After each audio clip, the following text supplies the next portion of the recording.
Hi everyone. Today we're going to be putting a saddle on my boy Arlo here. He's a 13-year-old quarter horse. Over here in Indiana right now our weather's pretty gross. It's very muddy. So I cleaned him up the best I could. But right now I'm going to throw the saddle on. The biggest thing when it comes to actually using a saddle on a horse is your pad selection. So for many people starting out, they grab the wrong pad for their saddle. What they end up doing is they grab a saddle pad that will end up pinching or hurting the horse. As you can see off of this one, it's contoured like the shape of the horse's back. Many times you'll get a saddle pad that's square and it does not fit the saddle or fit the back of the horse very well, or the saddle fit either. So saddle pads are very important, and then obviously selecting the correct saddle that fits your horse's back as well. So throwing this on him, he's pretty used to this kind of stuff. He knows what we're doing. A lot of newer horses, you don't just want to come up and throw it right on. You actually want to come up and gently put it on their backs so they accept it. You see how he kind of lowered his head on that one? I was a little less aggressive, so he was a little more accepting of that one actually. He liked that a little more. So, but for me with him, a lot of times I just throw it on. He knows what I'm doing, so he likes to see what I check out what I'm doing quite a bit. So this saddle pad's pretty plain. If I was going into a show for some reason, showing Western, showing some sort of ranch or different kind of style, I'll oftentimes pick a saddle pad cover or a decorative pad to put on top of the regular pad that's for the saddle. So there's several varieties.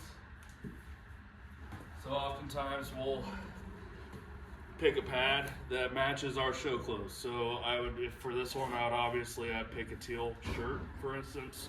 This one here, I have a broad array of different colors that I'm able to pick for shirt color and to match my horse when I'm actually in the show ring. So I basically with this thing, I call it a saddle pad cover. A lot of people will call it a show pad.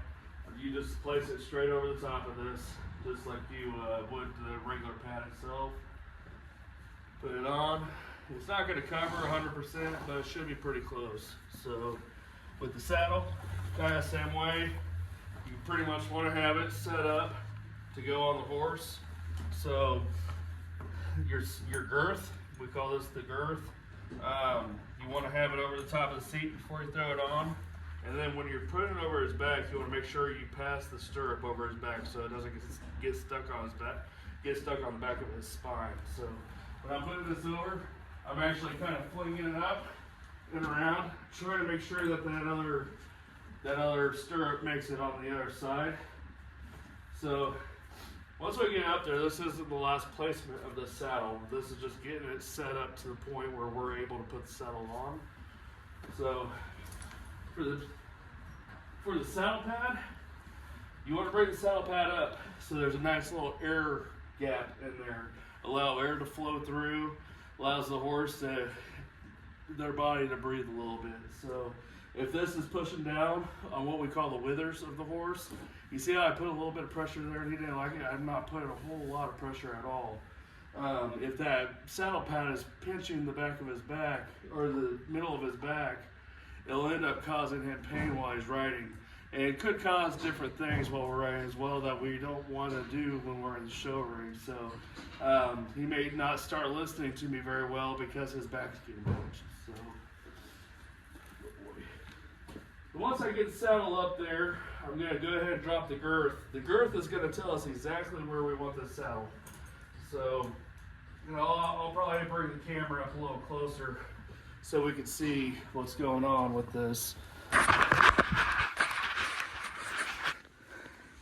So when I'm bringing this girth up and under, it's kind of hidden on the back side back there. So I'm going to reach down, I'm going to bring it up.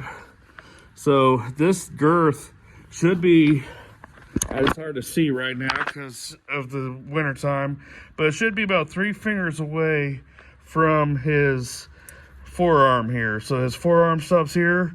This gap right here should be about 3 finger lengths. So if I put my 3 fingers here, this is right where it should be.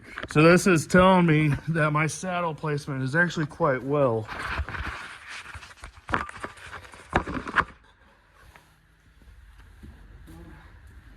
a little crooked right now, just looking at it from coming back from dropping the camera back off. So I might just go ahead and square it up a little bit. I'm gonna take my Latigo, we call it a Latigo strap. Take my Latigo down. Bring my girth up. I can get a hold of it. Bring my girth up. And I'm gonna take this Latigo strap, and on here are D-rings. So on the other side's already hooked to the right Latigo. I'm gonna go ahead and get this left one started. Bring it up. So we're gonna loop up and in. So the saddle also has D-rings. We're gonna bring it to the D-ring of the saddle. So it makes a complete loop around. So I'm gonna bring it back through the D-ring again, where the leather overlaps, and I'm gonna bring it up. So there's several ways we could tie this strap. We could either do what they call the T knot up here, where you make a knot and it makes a T. I prefer my straps not to be that long where it makes a T, so I utilize the holes that are inside of the actual strap itself. So I'm gonna find a hole. There's a buckle. I'm gonna buckle it in, and I'll bring it down so that it's a little looser for them. So the saddle's not super tight. It's tight enough where it's not gonna go around or fall around all over the place when I'm riding, but it's tight enough that it's comfortable for them, and it's not going to cause any pinching or anything like that. So if it starts to slide on them or anything crazy like that, oftentimes it'll cause more pinching on the horse, and that's what we want to avoid. So with the excess leather we have here, we have the keeper. So we're just going to bring it through the keeper, and it stays there pretty well while we ride. So with that, that's pretty well how your saddle should look when you put it on a horse. Many different styles of saddles, many different styles of girths. So when you get your tack, your equipment, basically you want to make sure that that equipment is set up properly and it's not causing your horse any pain. So you agree with me, don't you, buddy? Yeah, good boy.